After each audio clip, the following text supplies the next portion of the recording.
That one was written this year, back in February. Okay. I wrote this one and was also co-produced with Mitch Merritt, who um, we have been, industry friends for a long time and friends for a little while as well, and have had our fair share of bourbon drinking. And we thought that we should probably get to work with something. Hmm. He does a lot in the Canadian country music and rock world as well, and he's just like an incredible musician that I've always wanted to work with. And Yeah. so we started writing songs together, and then back in February we had a session, and I had like a little drum loop that I was working with, and so I was kind of fiddling around the night before trying to prepare for the write. And I always had this idea of the song title Floatin as being something that I wanted to explore. And so I took it into him, and we kind of, fiddled our way through it. And yeah, I just felt like there's a lot of summer country songs out there, but there wasn't really anything that was about simply just floating down a river. And like for me, what I do in the summertime is just that. We get, a couple inner tubes and a 6-pack, and you just go all day long. And like that is a Hmm. lot of what we do in the summertime, and that hadn't really been captured yet, and I wanted to embrace that. So we wrote that day in February, and we took it to the studio really quickly. He did a lot of the Hmm. work, and then it came out for your ears in July. So it was fun. It was fast. It was definitely a hot and heavy whole couple of months there, but I'm glad it's out because it's a really fun song.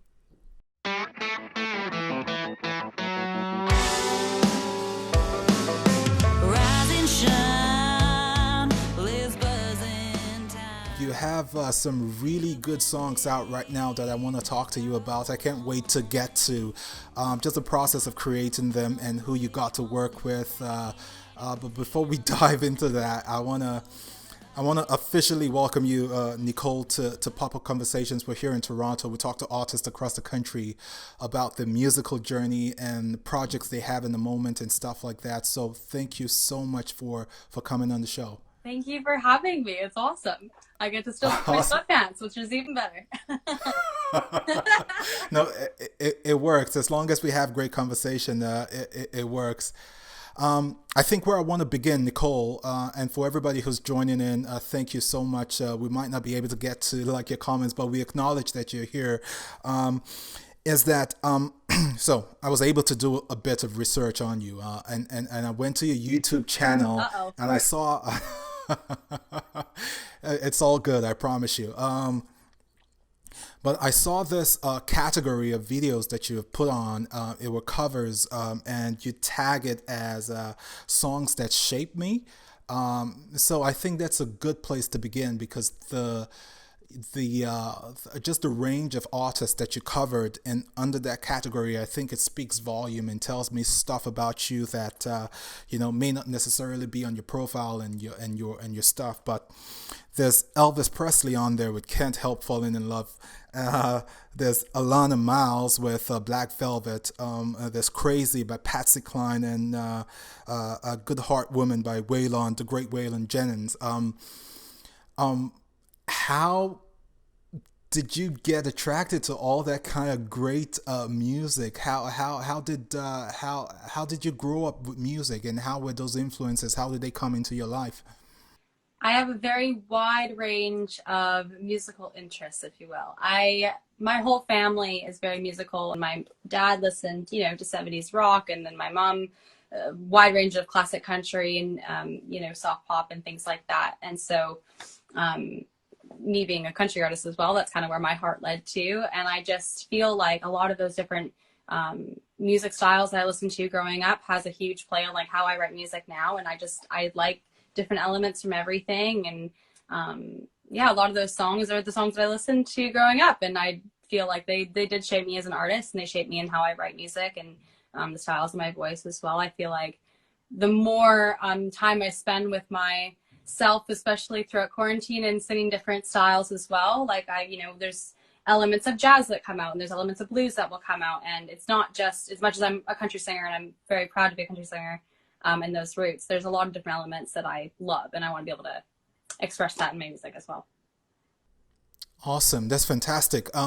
It's interesting though that it just I think it's a slight pushback. What I've noticed now is that people do not necessarily want to be defined by one thing or one genre. They want to, even if the base of their musical endeavors might be steeped in one genre, whether you call it R&B or country or whatever, but just like you've said, being exposed to such a wide range of really good music, you wanna be able to pull into that, into your style, and I think that's really beautiful. So what I've noticed, just watching you, is that you appear to have this very vivacious and very lively personality. I also watched I watched some videos that you put out. And you told the story of how you went out on a date. That's basically going to lead us into your into your first single that you put out, Over a Drink, this year. But essentially, you talk about this story, remarkable story about this lad that you were with, but that eventually made itself, or rather, pieces of that date eventually made itself into Over a Drink. But how important is it for your experiential experience to sip into the music that you write? Yeah, I well, so when I first started songwriting and like really kind of getting into the industry and figuring out what kind of artist I wanted to be and what I wanted to say, something that was really important to me was staying very authentic to the experiences that I've gone through with writing music. Okay. And I think that when artists put out songs that they haven't necessarily been through, you can see through that. And not that that's a bad thing, but just something that I really wanted to do was, if I was to write a heartbreak song or, a party song, whatever it is, like I want to have been able to go through that or have come close enough within friends or family that I can see and be able to relate to, because, some of the best songwriters and songs that I listen to are from, artists that are really vulnerable and share their personal experiences. That is, to me, what being an artist is it's sharing your life with people for the most part. And Over a Drink was definitely one of those timestamps in my life. I was single and crazy and dating lots of people that I was getting different experiences with, and I was really fed up with it. And so I wrote about it, and it came to the world. Awesome. No, it's I've been listening to it, and it actually I think we're gonna get to Floatin a bit later, which grew on me over a period of time, because I've been wanting to talk to you for a little while, and we were trying to get this all sorted. But I'm such a huge fan of Floatin right now. I'm playing it all day today, just preparing for this interview. But for Over Drink, how was that writing process like? So when you have I'm just really intrigued by having an experience and being able to translate that into music. I know you worked with some really incredible people on this record, but just let me know what the writing process was like. And always there's this does the music the artist desires to make, and then there's the music they eventually make when it's all said and done, when it's EP ready. How close were you able to align both things with how you envisioned Over a Drink to be? Over a Drink was written back in 2019 with Jimmy Thau. And that was on one of my Nashville trips. It was April, I think. And we had never written before together, but knew each other through industry and whatnot and different friends of ours. But he is the most down-to-earth, crazy, awesome beast of a writer that I know at this point. And I just walked in and I'm a open book. Like, I will tell anybody my life story if I sit on a park bench with them. I am not shy to tell my secrets, unfortunately, which can get me into trouble, and it can be a great thing at the same time. But we walked into this right, and I was just, catching up with him and what he was going on and in his life. And, I was dating, like I said, a few people, and this one guy in particular that I was seeing at the time was just like really just not doing it for me. And I was just kind of telling him about that. And within conversation, I said, something about Over a Drink, not even to do with anything. And he's like, oh, that's a really cool song title. And he's like, do you want to roll with that today? I'm like, sure. And we just seriously, we just like went through it. And, Jimmy is just such an incredible writer that I would literally just say my experience. And he's like, yeah, yeah, yeah, yeah, that's good, that's good, that's good. And then next thing you know, we had a song. And so full credit for him. Like he was just, he really took my experience and like everything that was just crazy about my life at that time and really put it into an awesome song. And then we shortly took it, into the studio and released it this year. Recorded it. Nice, nice, and I love the video as well. It was really well shot. I love that. How was that process? Are you a big fan of making like music videos and stuff? Because there's just a lot of components with releasing a project, right? You have to do photo shoots and all of that stuff, and then you make the music, but it's not done yet, and you have to make a video for it. But the concept of the video and all of that, how was that process for you? I mean, it's funny because like, when releasing a song, the videos and the photo shoots and all those kinds of things are the glamorous part of what we do as artists. Yeah. And so of course it's the most fun. It's really exciting. There's a lot that goes into that more, that's a lot more draining, but the music video filming itself was super fun. That the main character, if you will, in that, the guy that plays my date, and that is one of my best Yeah. people. And then the lady doing the bartending, like that was my roommate. And so I had a lot of my close people with me on that set. And so just in itself, with a couple of beers at 2 p.m. was awesome. But yeah, it was just, and Megan Gibbs filmed that one, and she's just such a sweetheart and like really knew what we were doing, and was able to capture, the awkward first date. Because, that video in itself, it's not meant to be anything like cinematic. It's meant to be awkward, because that's a lot of times what first dates are. And I feel like having my friend there with me was funny. And anything that's like a shot where like either one of us aren't looking on camera, we're making silly faces and creating things. So yeah, it was super fun, super fun. Congratulations, man! Like I said, a great video, a great song as well, which leads us to an even more fun video that you put out for Floatin. But we'll talk about the song itself first. I understand it's like a summer song, and the video was also very well shot. But uh, just the writing process as well for Floatin. How long ago was that written? That one was written this year, back in February. Okay. I wrote this one and was also co-produced with Mitch Merritt, who we have been, industry friends for a long time and friends for a little while as well, and have had our fair share of bourbon drinking. And we thought that we should probably get to work with something. Hmm. He does a lot in the Canadian country music and rock world as well, and he's just like an incredible musician that I've always wanted to work with. And Yeah.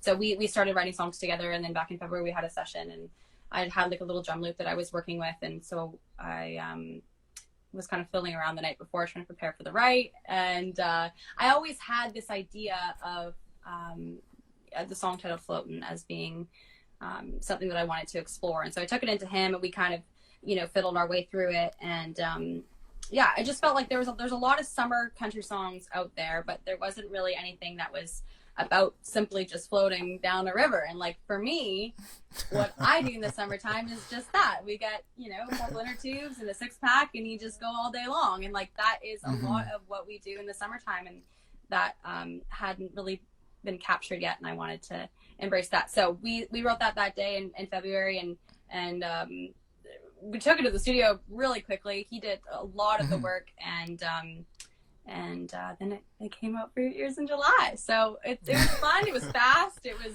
definitely a hot and heavy whole couple of months there, but I'm glad it's out because it's a really fun song.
It is. It is a fun song, and like I said, it's grown on me. I am listening to it constantly. I want to ask though. I just want to.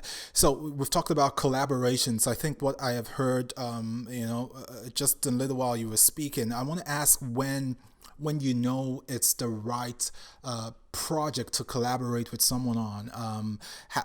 Because I want to assume that you work on a lot and you have pieces of stuff going on every time, but when you start working on a project with someone, how do you get the sense that this is a right fit for this is a right fit to be working on with this person, and how do you chase that all the way? Is there something that lets you know that this is the right fit?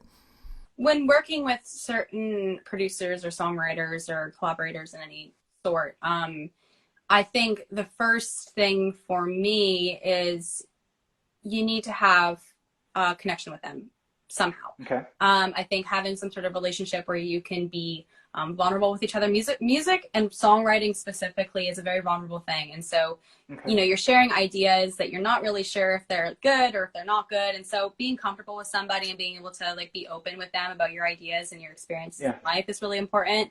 But also from a musical point of view, someone like Mitch, for example, like he's done a lot of, rock stuff and country stuff, and just our personalities and kind of musical wise, it really just seemed like a good fit for us to do something together. Hmm. And so, it takes time for a lot of people to connect also in in the industry. Everyone's busy and I'm always looking for someone to collaborate with and whose brain will match my brain and in Hmm. that way. And then taking the song to the next level as well. It just kind of depends on where, for me, release music, where I'm at my career and what song is ready to, come out to the world at that point. And it's just really all timing and relationships, I think. Yeah, very well put. I'm so honored to have had this conversation with you today. So so I do go back to listen to most of the stuff just before I talk to artists, like not just what they're putting out right now, but I go back and listen. What I've come away with, just listening to all of the stuff that you've put out, is that you have a really gorgeous and remarkable voice. I think when it slows down and you do all of those really maybe like ballads type stuff, like it's so remarkable, it's unbelievable. I said when I had this opportunity to talk with you, I was going to let you know I think you're remarkable. These songs here are fantastic. They're great as well. I think you've done a remarkable job just putting out the singles, and I want to say a big congratulations. Thank you. So those are really sweet words. I really appreciate that. Thank you. That's really kind. Thank you, thank you. Before I do let you go, just let us know where we can find what you've put out right now and all the stuff that you're working on, if you do working on something that's coming out in the future. Well, I think that if you Google my name by any means, you can find my face will pop up. Just under Nicole Sumerlyn for everything. I'm pretty active on Instagram here, so this is the best way to find out what current stuff I'm working on. Website's NicoleSumerlyn.com as well. Spotify, Apple Music. Like I said, my name, Nicole Sumerlyn with one M, and this face pops up somehow. But yeah, I'm back in the studio working on a really special song right now as well, and that's going to be coming out soon in the next few months as well. So definitely stay connected. It's going to be a good one.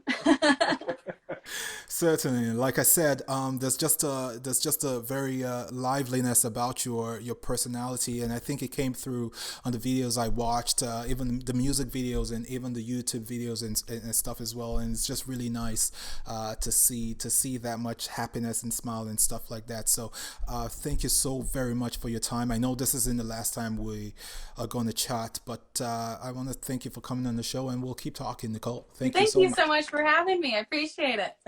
No problem. Take care, Sam. You too. Bye, everybody.